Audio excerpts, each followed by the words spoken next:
I purchased this faulty Xbox One S off of eBay for, I'm actually not too sure how much I purchased it for because I cannot find the listing to save the life of me. So because of that, we're just going to say £1,000.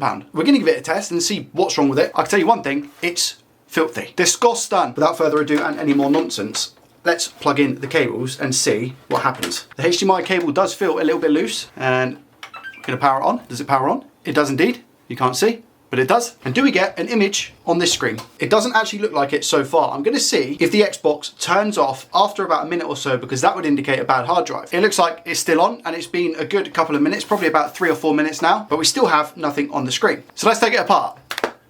Nice and easy to disassemble. The console itself actually looks very, very clean. Usually we'd have all sorts of dust and stuff around the fan of the console, and by the looks of it, we have landed ourselves a 1 terabyte hard drive, which I don't know if you can see there, which is an absolute result. Let's take out the hard drive, the disk drive, the power supply, and we can't take out the fan because we have other things to take out first.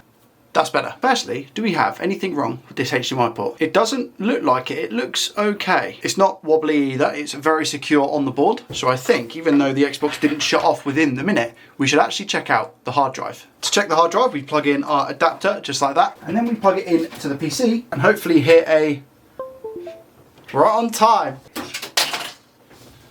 And now we open up a program called Crystal Disk Info, and actually the hard drive isn't showing up. The D drive, C drive and L drive are all mine. Usually it appears on disk 6 or 7, but it's just not populating. Is it a bad drive? In which case for testing we're going to use this old other 500 gig drive, which does work. Just plug it in to see what happens. And now also just plug the power supply in as well. Plug HDMI in. Do we get anything on the screen to show that the other hard drive was bad? Interestingly, it's been probably about a minute and we still have nothing on the screen. I've just ejected the disk and put it back in, and as you can see, disk 7, like I said before, the one that usually populates, it's now populating and it's saying caution for the drive. So the drive is bad, but we still also have a display issue somewhere. So let's turn this back off and go under the scope. My attention is going to go straight towards the retimer chip. For those who don't know, that is this chip right here.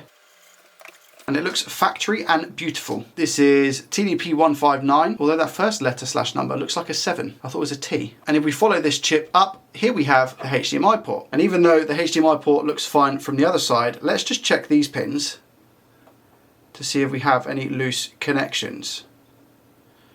Isn't usually the case, especially if this is factory. The Xbox One S boards, I don't see many ports that come out of the factory broken, just from my small amount of experience doing this on YouTube so far.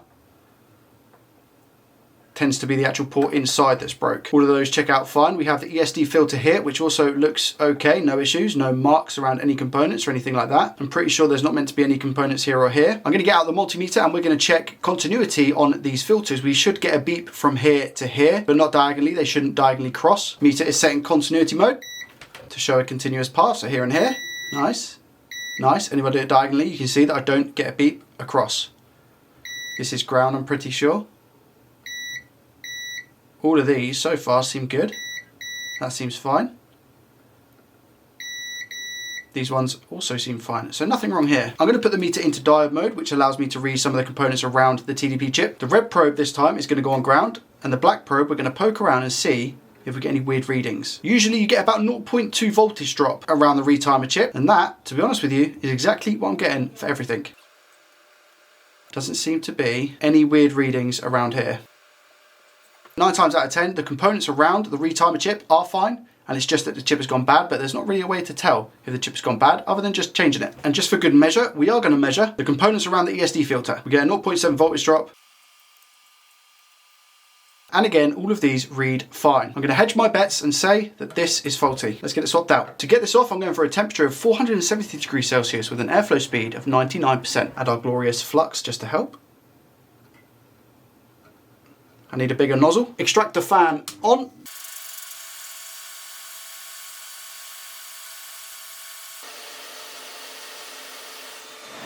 More flux. Bit of solder. And mix it with the stuff that we've already got on the board. So I'm going to need more flux.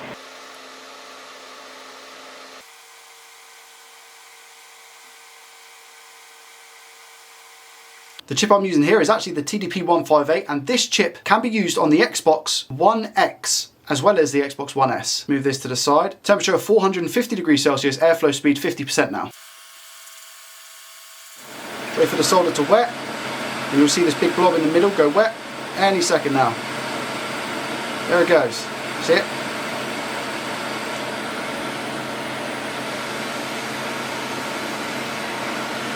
Place our chip down. Try to get it into place just by using the hot air. Might need to give it a little tap. Not the whole board. Come off of it a sec. Now I'm going to have to squeeze down. There's going to be a lot of solder here. Ready? There it is. Come off. Nudge it into place a little bit more.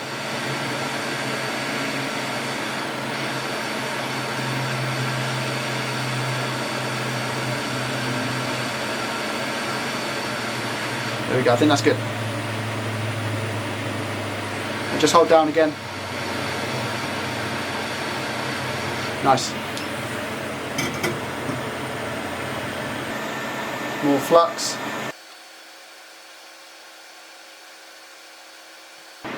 Just check all of our sides.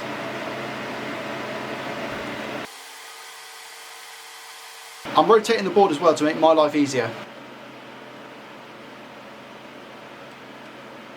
And lastly this side.